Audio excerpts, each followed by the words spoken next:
Bueno, primero muchísimas gracias a la invitación. Estamos como colectivo de mujeres muy contentas con el anuncio, primero el anuncio y ahora la concreción de esta medida de la creación del Ministerio de la Mujer. Pensamos que a través de un ministerio de más alto rango para generar las políticas necesarias para el efectivo cumplimiento, porque la normativa está. Argentina sabemos que se ha adherido a las convenciones, a la CEDAW, a Belén do Pará, se dictó la 26485, que es la ley más completa sobre todas las formas de violencia que sufre la mujer, y sin embargo la aplicación está, desde la sanción a la aplicación hay una gran brecha. Consideramos que a través de este ministerio podrán garantizarse las políticas públicas tendientes a garantizar efectivamente que las mujeres tengan acceso a sus derechos, que es nada más y nada menos, y simplemente vivir una vida libre de violencia, ¿no? Donde existen los femicidios cada 26 horas, donde de cada 5 niñas, una es abusada sexualmente, donde no hay un acceso al derecho a la salud. Entonces es importante que de esta generación del más alto rango surja esta política y se fiscalice el cumplimiento, ¿no?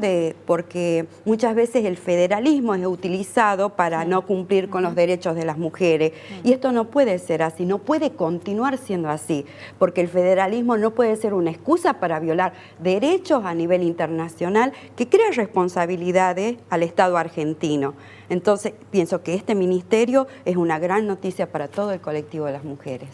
Sí, además también es un proceso de, primero en los 90 fue el Consejo Nacional de las Mujeres, después se convirtió en el INAM, también al calor del Ni Una Menos, y también la movilización permite, digamos, que estas agendas que estaban muy por fuera del Estado puedan estar adentro para efectivizar esas políticas públicas que ya existen, porque la ley para la erradicación de la violencia de género está hace mucho tiempo. Lo que faltan son las políticas, también, digamos, hay que ver cuánto de presupuesto se va a dar. El INAM estaba en decrecida, tenía un presupuesto de 11 pesos por mujer, entonces creemos que en un rango de ministerio, obviamente hay que evaluarlo, hay que seguir presionando en las calles por un mayor presupuesto, porque la construcción de refugios que prometió Macri, que en un primer momento que prometió 36 refugios, solo se hicieron 9 y 8 se comenzaron con el gobierno anterior, o sea que uno habría hecho el gobierno anterior. Entonces hay que pensar también en esto, en la cuestión del presupuesto, de cuánto van a ir, cuánta plata se va a destinar para realmente que las mujeres dejemos de morir, ¿no? Tanto en la clandestinidad como en nuestros hogares, y dejemos de ser acosadas en nuestros lugares de trabajo. Todas esas cosas, creo que esto, con esta nueva noticia, puede, digamos, traernos a nosotras un poco más de vida, ¿no? Y que dejen de morir compañeras.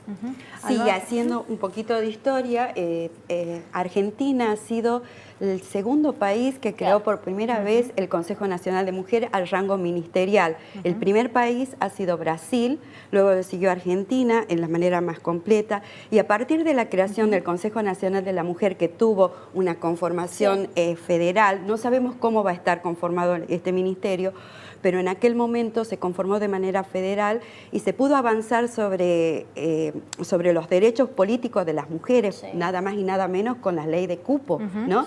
Que a partir de 1991 comenzaron todas las provincias a sancionar la ley de cupo, y las compañeras del Consejo Nacional venían a cada provincia a acompañar a las mujeres que estaban peleando por la paridad política. No podemos dejar de recordar que en aquella legislatura había una sola mujer perteneciente a fuerzas republicanas, no estábamos representadas, a pesar que teníamos la misma participación política, estábamos en todos los lugares, los espacios, y sin embargo a la hora de la decisión de ocupar esos lugares, no estábamos ausentes.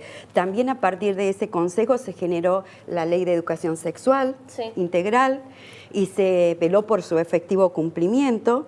Y bueno, lamentablemente el gobierno macrista retrocedió todas estas políticas, bajó el rango de ministerio al Consejo, lo puso a un estatus muy inferior, como decía recién Belén, bajó el presupuesto y se dejaron de aplicar las políticas públicas que hasta ese momento han significado un gran avance para la mujer. Y en relación a lo que pasa en la provincia, ¿cómo ven la situación? Porque si bien está declarada la emergencia, ¿no?, por la violencia contra la mujer, ¿qué acciones o qué presupuesto está destinado a eso, ¿no? Bueno, ahí hay un gran problema. Hablando sobre los derechos políticos, nosotros todavía acá en la provincia tenemos ley de cupo, ¿no?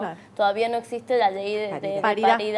Y encima, claro, que es un 30% de las listas, ¿no? Exactamente. Y ni siquiera se cumple eso porque actualmente el 22%, digamos, de la legislatura, o sea, 10, hoy creo entre hoy y mañana asume tirado, serían 11 de nuevo, digamos, es menos del 25%.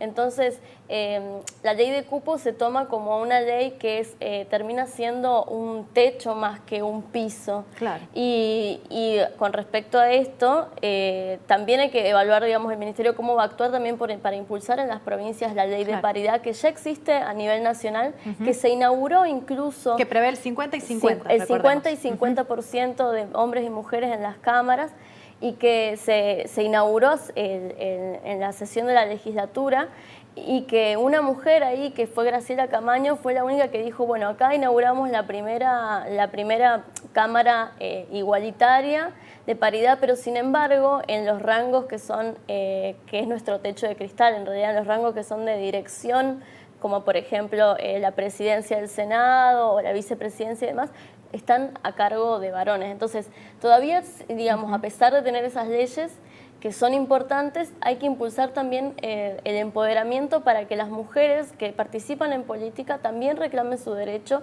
a ser representantes de sus partidos y de sus organizaciones. Y también como estrategia, cómo plantear esta realidad de que a veces hay políticas que son muy beneficiosas para la situación de las mujeres, como la ley Micaela, pero que cuando bajan a las provincias se van diluyendo, como aquí en Tucumán, ¿no? Que no se ha aprobado. Que tenemos una lista de deudas, en realidad, para la legislatura, la ley de salud sexual y reproductiva, la ley Micaela, la adhesión al protocolo de aborto no punible. O sea, hay una deuda que por eso marchamos el 25 de noviembre, que la deuda es con nosotras y con nosotres, de que el cupo laboral trans, que digamos que están en la perspectiva de muchas provincias, incluso aledañas, y que en nuestra provincia ni siquiera llegan al recinto a tratarse, ¿no? Porque por lo menos si se trataran y viéramos quiénes dicen que no o que sí, podríamos, digamos, evaluar estrategias y demás, pero en el recinto ni siquiera se tratan, se cajonean, están ahí.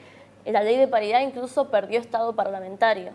Entonces, tenemos que también pensar, obviamente, celebrar estas cosas que son a nivel general, macro político, y nosotras acá en particular damos una lucha muy importante porque se traten esas leyes y se hagan efectivas, ¿no?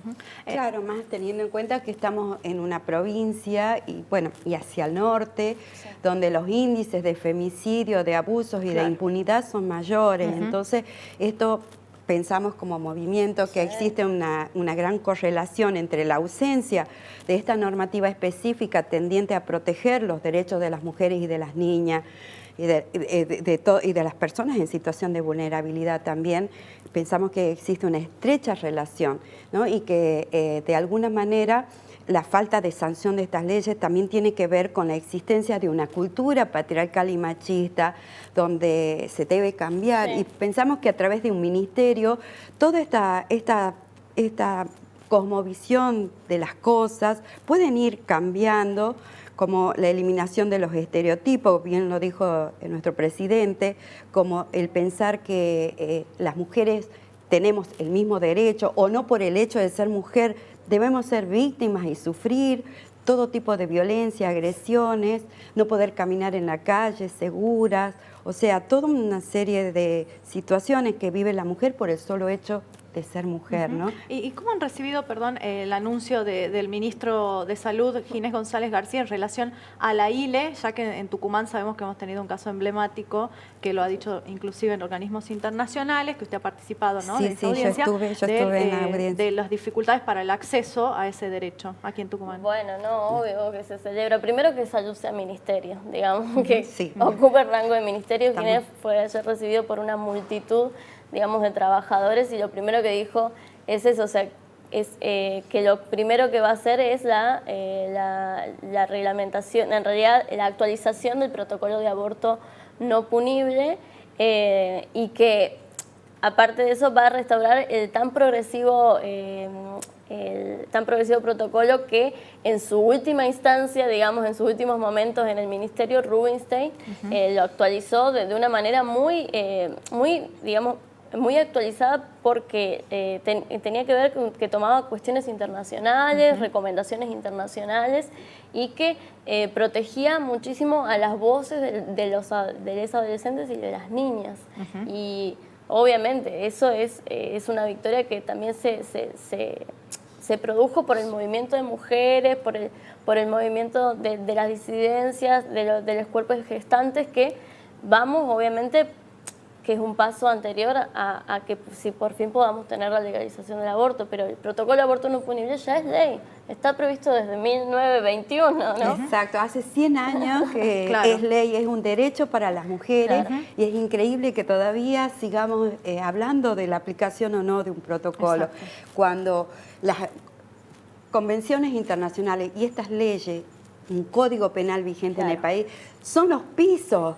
O sea, la protección tiene que ir para arriba, y todos los funcionarios públicos, incluidos los gobernadores de provincia, los ministros de salud, los ministros de justicia, tienen obligación de cumplir con esta normativa internacional. Son garantes del cumplimiento de la Constitución Nacional, de las constituciones provinciales, de las leyes que se dictan en consecuencia. Entonces no podemos hablar de una falta de cumplimiento por una cuestión que tenga que ver con algo ajeno a lo que significa la ley y el derecho. Allá en la Corte Interamericana, en la Comisión Interamericana, no podían creer que una ley que es tan clara, que está vigente de hace 100 años, tenga este tipo de situaciones como el que se ha vivido en la provincia y como que se viven en otras provincias. Nada más que este caso lamentablemente ha tomado este estado público, pero que ha servido como para mostrar la punta del iceberg, ¿no? Bien.